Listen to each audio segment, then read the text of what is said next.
Kusela, good evening. Thanks very much for your time. Let me tell you something I heard one official talking about while I was picking up my accreditation earlier today. She says several people rocked up at the accreditation center and were just there to pick up their passes so that they can go and witness the inauguration of the man they voted for. Needless to say, they are not accredited, so they were turned away, and they were very, very bitter. Hi, Vuyo. Thank you so very much for inviting us. I'm glad that you started there, because indeed this is the people's inauguration. It was brought to Loftus Versfeld for no other reason except for the fact that the president-elect is very clear that he would want South Africans in their many numbers to participate in this inauguration. I think where we may have had a bit of a problem is in terms of communicating. Indeed, nobody will be allowed into the stadium without some sort of identification or accreditation, as you call it. Whether this is a wristband, whether it's a neck lanyard that they will be having. Now, what has happened is that there's two different types of accreditation. One is for heads of state, invited guests that include your judiciary, the clergy, traditional leaders, and so forth. And those were the people who would have received the letters, and they would form part of the entourage that accompanies the president. Then all of us, members of the public, we have been invited. This is a 32,000-seater stadium. It has been brought here outside of the Union building, so all of us are able to come through. Now, in order to gain access for the purposes of crowd control, there has been a request that, firstly, those who are driving to Pretoria, they must park their cars at the Tshwane Event Center. They will then get shuttled to the Afrikaans Woord School, which is just opposite me here at the stadium, and there they will get their wristbands. Also, those who are walking, who come from Pretoria and the surrounding areas, they'll also start at the Afrikaans Woord School, so-called AFIS, and they will get their wristbands there. So I think the problem really has been around communication and making sure that we get this message out. Nobody will be turned away here, Vuyo, and there is no VIP accreditation in the sense you only had a number of invited guests that were identified as in those categories that I've indicated. So we're looking forward to having everybody coming in tomorrow. There are a number of buses that are coming in from Gauteng, as well as our neighboring provinces of Northwest, Mpumalanga, Limpopo, and the Free State. And those have been catered for already, and they will get their wristbands on the bus.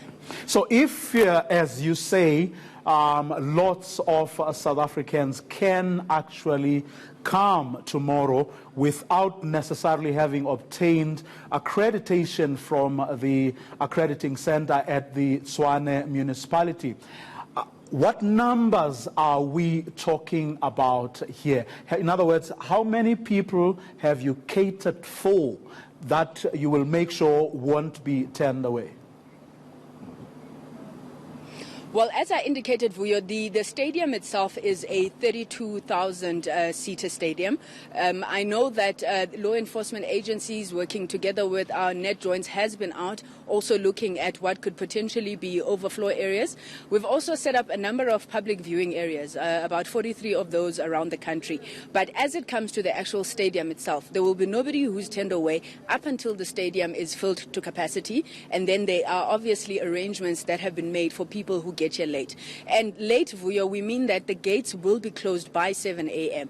So from 3 a.m., people can start coming in. The Tshwane Events Center, which is where the shuttle is going to be, the first shuttle starts operating from 5 o'clock in the morning. By 7 o'clock, 7:30 at the very latest, the stadium will be shut down. And you must understand, Vuyo, it's important that we have these sort of arrangements in place because we have more than 30 heads of state who will be descending in Pretoria and getting that movement to happen smoothly. It's important that all of us try to cooperate as far as we possibly can.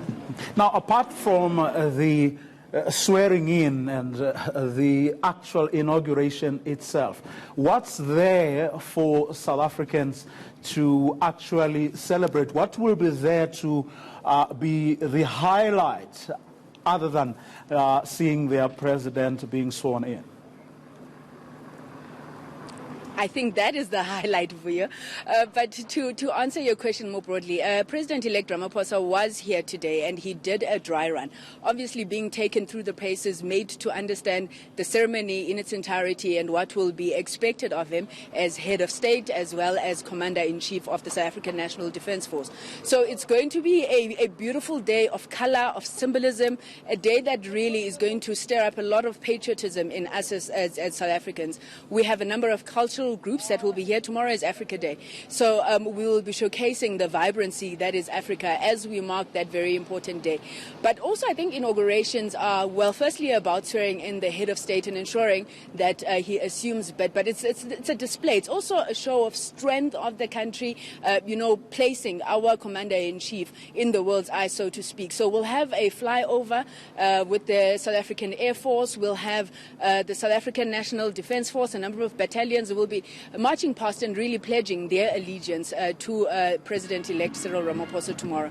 So South Africans can come through to expect, as we say, a day that's filled with patriotism, but also a day that starts a new administration that's going to be built on renewal and growth, as is the theme for tomorrow.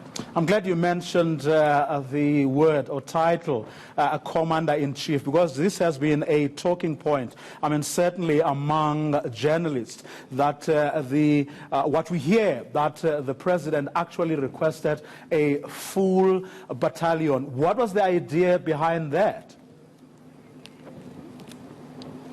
Well, he hasn't made a request for a full battalion. You will have here the military band that obviously will always play, but then you have components of the South African National Defence Force. So you will have the Army, you will have the Navy, you will have military health services, and you will have the South African Air Force. Now, whenever there is such a showing that is attended by the Commander-in-Chief, each of those would then come forward and on behalf of the entire squadron, so to speak, would then pledge their allegiance to the Commander-in-Chief. So there is no extras that have gone into this inauguration. In fact, a lot of things have been trimmed down, obviously given the size of the venue, but also our commitment to ensuring that it is as cost-effective as possible. Okay, that's all we're going to leave it. Thanks very much for your time. The Kusela Diko, who is the president's spokesperson.